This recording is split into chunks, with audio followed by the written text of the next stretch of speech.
Hello there, Core is back, and today we are diving into our collective psyche to unlock the horrors that lurk within. But before we do so, well, I've got to give a big shout out to Koko for the artwork on this review. Go check her content out and support the artist. Now let's crawl back into the barbed wire and be careful not to get tangled in it. Developed by Shinji Mikami, otherwise known for Resident Evil 1, its remake, Dino Crisis 1 and Resident Evil 4, and his team Tango Gameworks. Evil Within is a hybrid of classic survival horror and more modern third-person shooters. In the early game, there's a heavy focus on stealth and taking your time, due to the environment being riddled with traps, enemies, and other natural hazards that you'll find in this sort of game. The game also explores into the human psyche and delves into the evil within. You play as Sebastian Castellanos, a detective serving the Crimson City Police Department. While coming off a case, you and your team are dragged to a reported mass murder at the local asylum. Upon reaching the scene and investigating, you're quickly sucked into the madness that's all around. Will you survive and figure out what the fuck's even going on? Well, that's up to you. Overall, the story is very vague at times, giving only small hints and snippets through notes and audio logs you find, and piecing together what you can from some of the more surreal moments in the game. Overall, the story's just been throwing me for a loop, and most of the time just like, what the unholy fuck is even going on? Why is this like some fucking art house fever dream? The gameplay is a third-person shooter with focuses on stealth and thinking your way through situation. Running in guns blazing like Resident Evil 4 will result more often than not a dry gun and a headless corpse. You want to whittle down enemy numbers either via sneak attacks or luring them into various death traps that litter the environment before taking on what's left, at least till the game abandons this style of gameplay for a heavy focus on action. You can also pick up some of the enemy's weapons like the hatchets and the torches to score an instant kill on one enemy that happens to get too close. Keep in mind that supplies are limited, as this is a survival horror game as well. So if you waste all your ammo, you're gonna have a bad time. Personally, I cranked points into my handgun to get those sweet critical headshots to save resources and thin the herd. This game also makes use of an upgrade system that upgrades Sebastian and his vast array of tools at his disposal.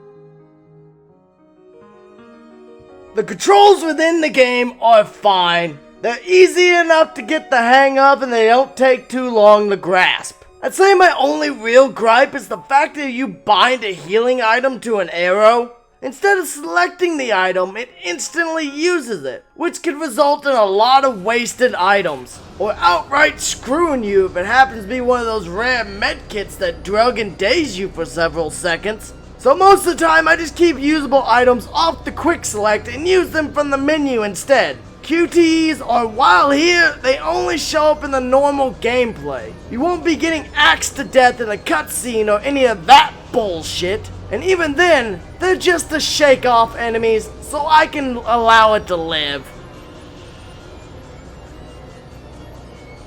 Visually speaking, the enemies are varied and look pretty cool and disgustingly mutilated. Barbed wire, metal, machinery, and heavy cuts or scars adorn the enemies. Their eyes glow an eerie white shimmer, and as you go on, you start to find more and more macabre, hellish creatures. Overall, I really like the enemy design and variety to both the cannon fodder base enemies and the more hellish bosses or big bads.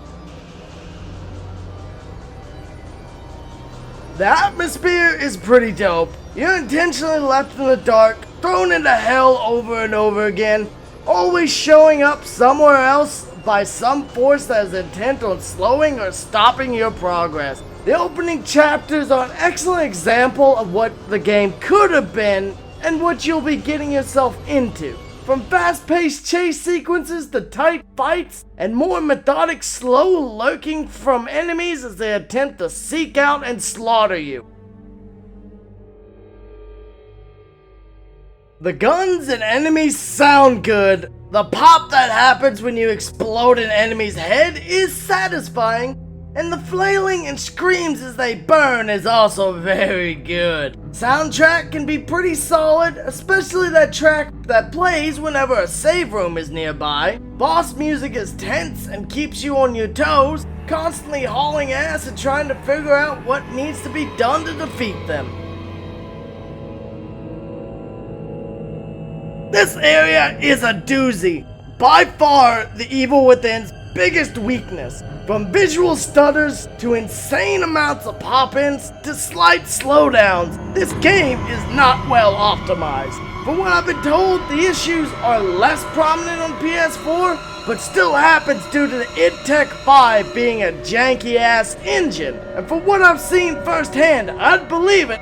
Now, when the visuals work, they are quite nice. Models look pretty, environments are detailed, enemies burn away into ash. Another issue for some is the movie-style presentation. Due to the black bars at the top and bottom, they can be turned off, but you have to patch the game and then from the opening menu turn them off. I, however, am playing with an unpatched day 1 release build, so that option is not there for me. Personally, I don't mind the aesthetic, but for some, the FOV restrictions can be irritating. The biggest issue is, as I've said, definitely the graphical hiccups. They are extremely distracting and cause me to lose immersion, especially when the pop-in is funny and just throws off the entire tone of the scene. The binding of healing items instantly using instead of selecting can also cause issues. I've wasted a lot of damn health items trying to select a gun or grenade and accidentally stabbing myself with a needle. The FOV due to the cinema style presentation can be a downside for many people, but if you play a patched version you can fix this. But honestly, the other major issue is just the drastic change in tone. It goes from a slow, creeping horror into full-out Resident Evil 4 Dead Space style action horror, which is not my favorite. So overall, I certainly like aspects of the Evil Within, but it's got a lot of faults, for some that are just too prominent for them, and I certainly understand how that feels. If you can look past the graphical issues and strange visual perspective, I think there's some to enjoy here. The weapons and enemies are unique, the atmosphere is dark, and the story is what you make of it. I keep pressing forward to see where the next snippet leads. Overall, I like some of the game despite the various issues. And now that we're wrapping up, I'd like to give one quick shout out to Koko again. She did an excellent job making this piece of artwork, and I look forward to whatever pieces she puts out for the next videos. Now, if you enjoyed the video, please be sure to give it a like, comment what you liked, or how I can improve, and make sure you're subscribed for future content and maybe share it with your friends. I appreciate all the help and I hope you enjoyed. This has been Core and I'm signing off.